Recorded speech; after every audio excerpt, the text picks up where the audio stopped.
Hello everyone, welcome to the corner tonight. Got the frame sitting out here on the table. I'm going to kind of get a little started on it. Start piecing something together here, just kind of get something started so y'all can see what we're doing here. Biggest thing on this frame is I'm going to need to clean it up to kind of get it ready to where I can mark on it.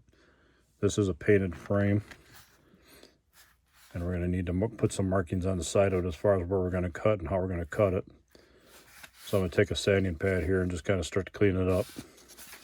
Be right back. Okay, with the power and magic of video, it's cleaned up enough.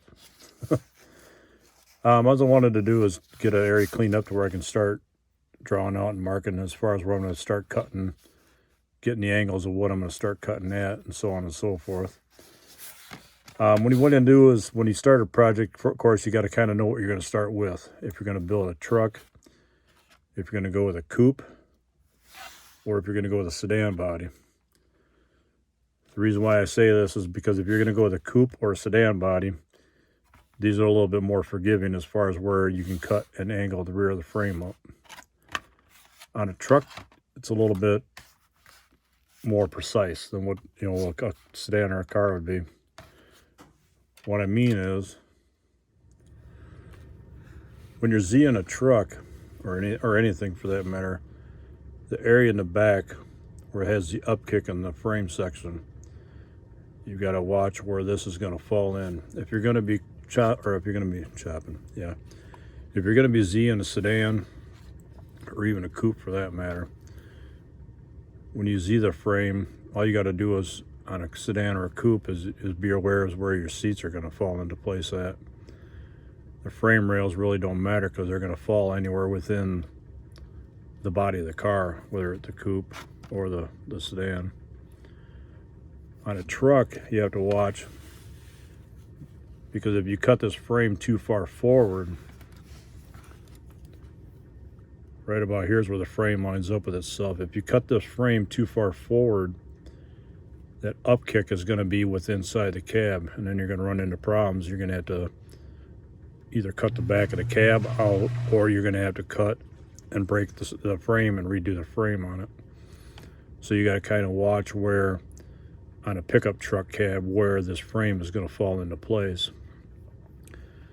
For this frame, for all intents and purposes, we're going to do like I did with this truck here. We're going to set it up like we're doing the frame for a truck.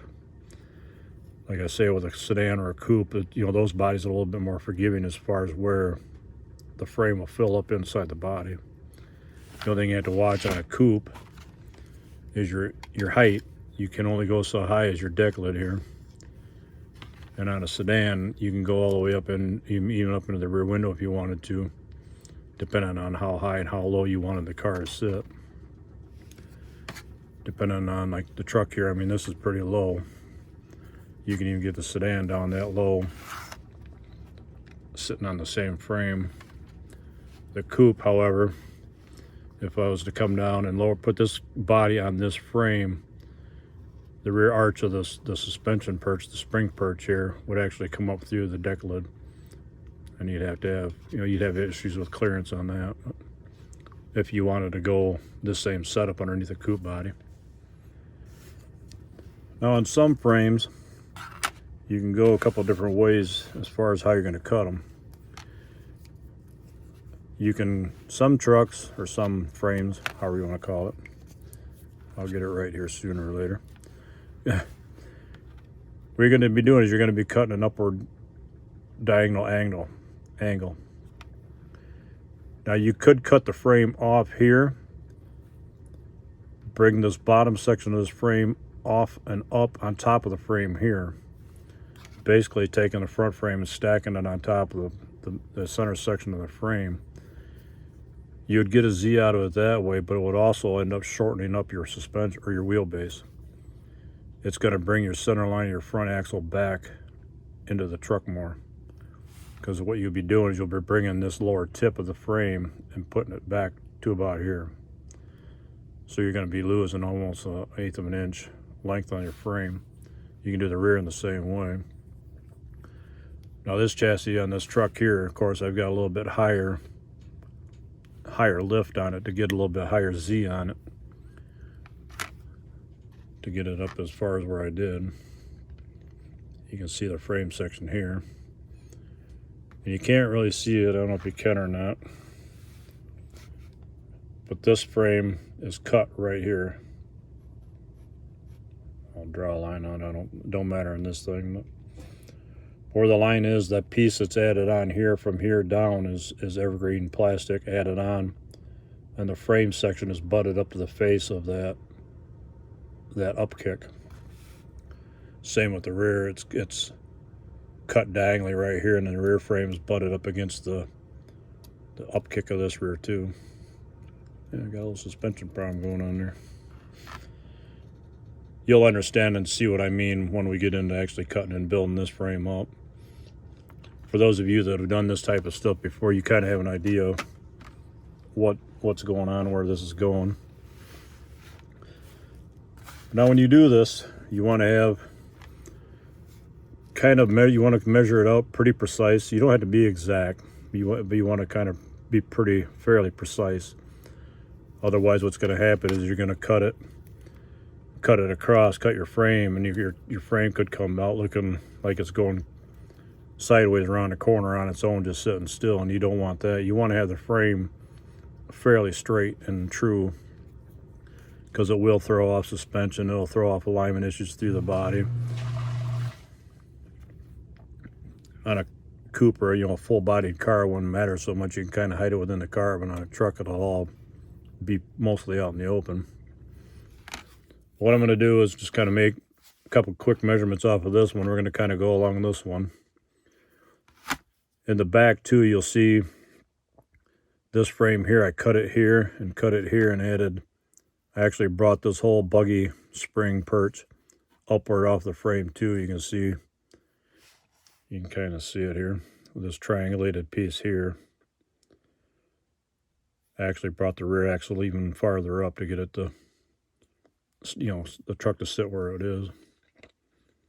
I didn't want to disturb the buggy spring in the back too much, so. But for right now, we're just gonna basically see the frame. What I do is this is oh, there we go. Let's say it's a centimeter or whatever.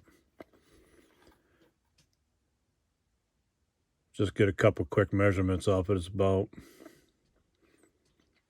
roughly about 9/10 of an inch. What I'm doing is I'm measuring off the front of the buggy spring perch here, coming forward.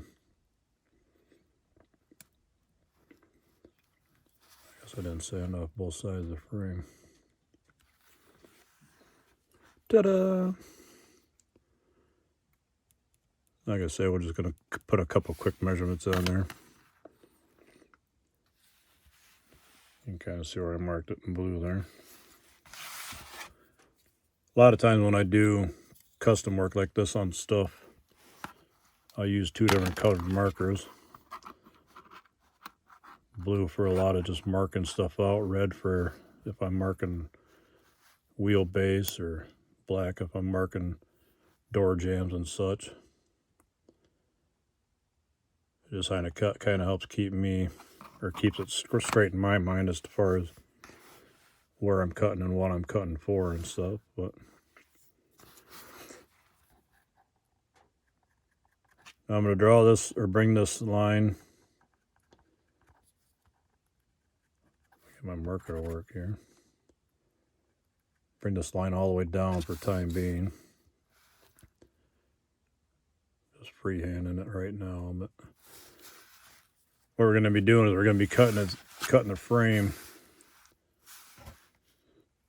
at an angle similar to that. Maybe not quite as crazy, but maybe more like that.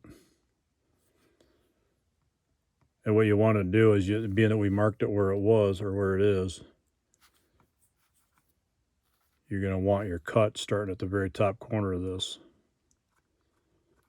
So you're going to come down off of that.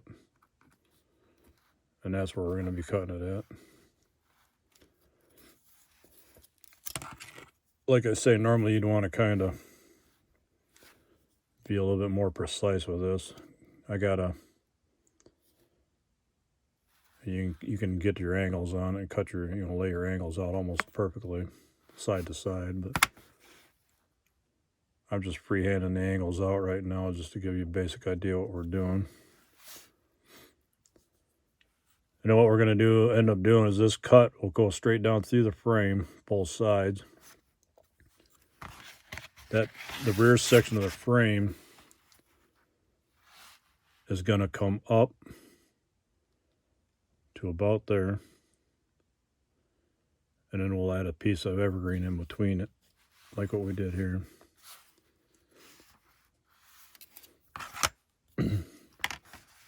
Front of the cab, you want it, so you clear the firewall. If you have to cut the firewall, it's not a major issue, but you want to kind of cut it ahead of the firewall as much as possible.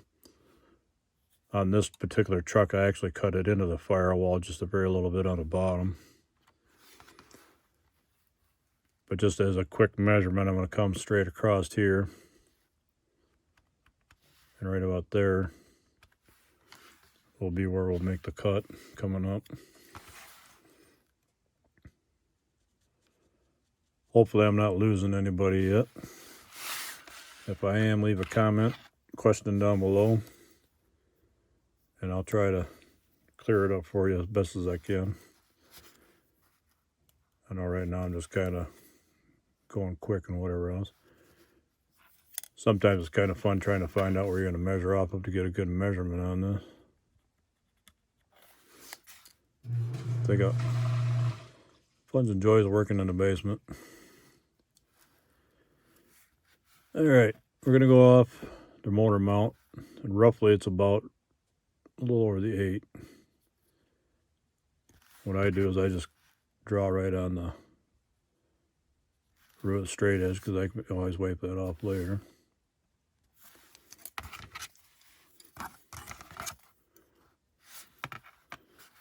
This is kind of backwards what I did on one side, but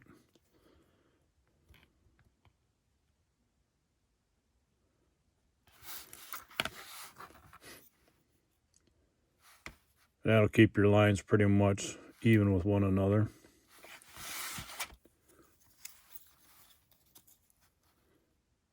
Right about there is where your lines are going to be. This angle will be coming forward.